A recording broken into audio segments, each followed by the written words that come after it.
Sermão do Monte, capítulo 54, parte 5. A falsa paz. Nosso Senhor disse aos fariseus de certa feita: Vós sois os que vos justificais a vós mesmos diante dos homens, mas Deus conhece os vossos corações, pois aquilo que é elevado entre homens é a abominação diante de Deus. Lucas capítulo 16, versículo 15. Esse é um pensamento verdadeiramente aterrorizante, e entendo que ele significa isto: que no dia do julgamento final, todos teremos de enfrentar tremendas surpresas. Descobriremos homens que foram louvados e elogiados como pregadores neste mundo, mas que estão fora do reino. É que os tais diziam as coisas certas e as diziam admiravelmente bem. No entanto, nunca tiveram em sua alma a vida e a verdade que anunciavam. Neles, tudo era produzido pela carne.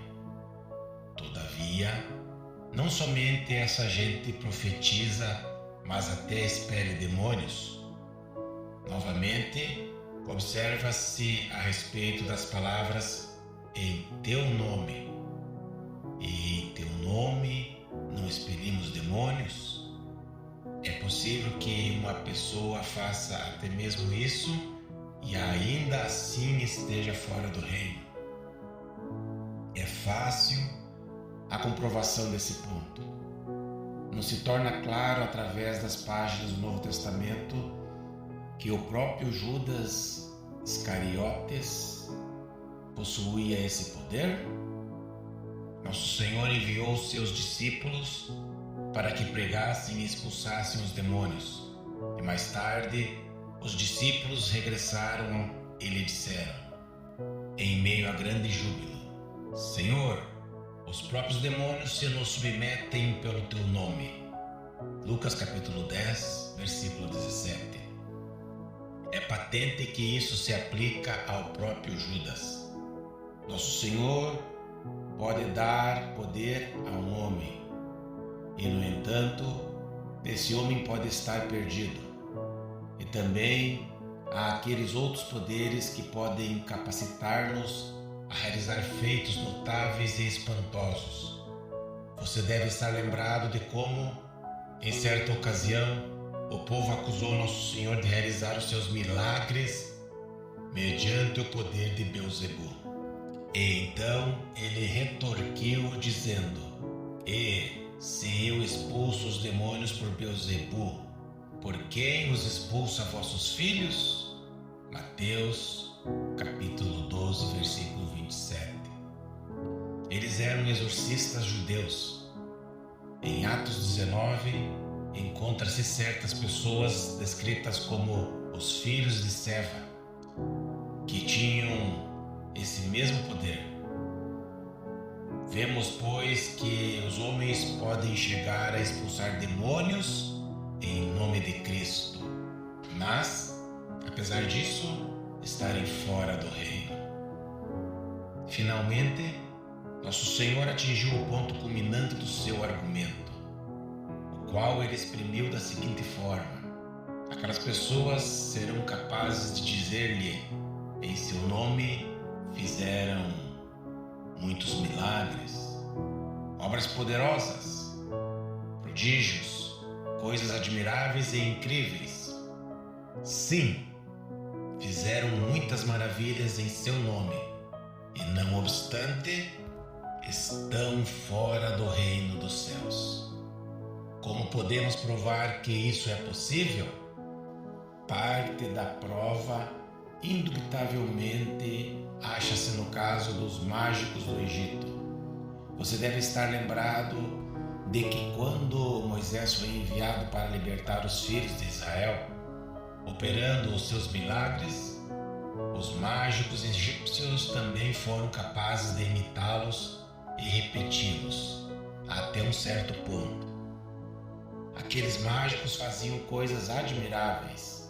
Todavia, não precisamos depender somente desse episódio.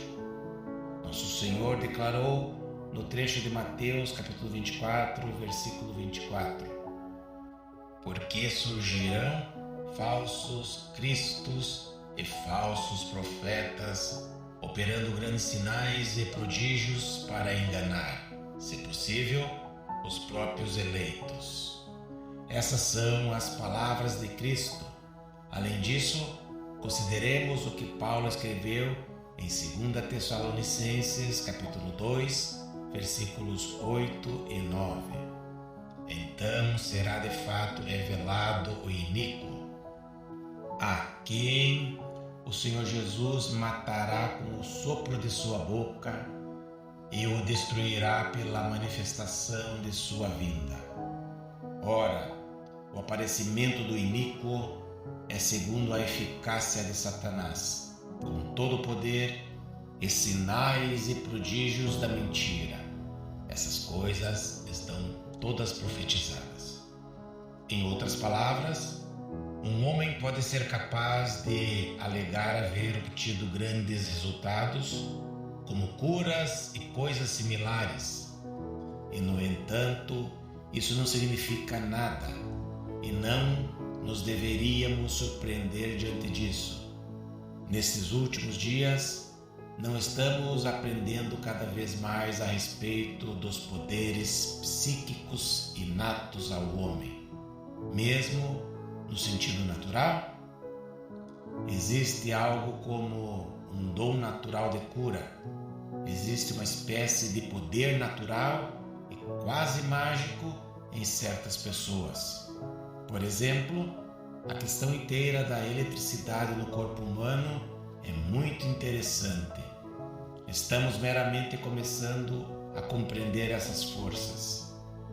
Existem indivíduos como aqueles que adivinham por meio da água, que possuem dons que certamente são curiosos. Além disso, há toda a questão da telepatia, da transferência de pensamentos e da percepção extrasensorial. Essas coisas estão apenas começando a merecer a nossa atenção. Em resultado desses dotes naturais e poderes, muitas pessoas podem fazer coisas admiráveis e extraordinárias. E, no entanto, elas não são crentes. Os poderes naturais do ser humano podem imitar o poder do Espírito Santo até certo ponto.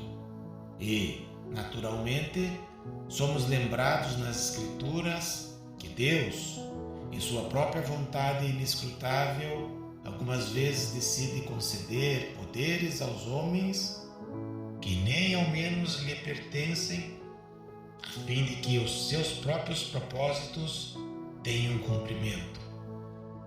Deus levanta homens para seus propósitos particulares, mas eles mesmos permanecem do lado de fora do reino.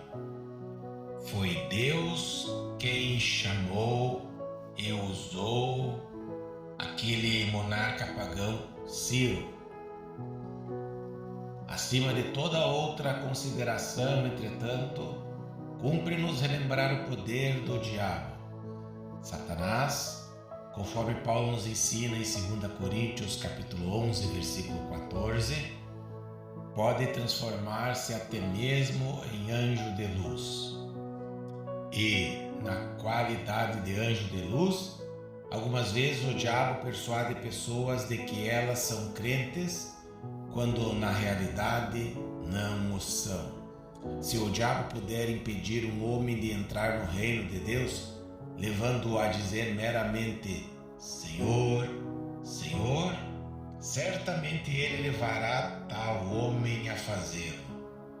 Satanás dispõe-se a fazer qualquer coisa, contanto que possa conservar um ser humano fora do reino.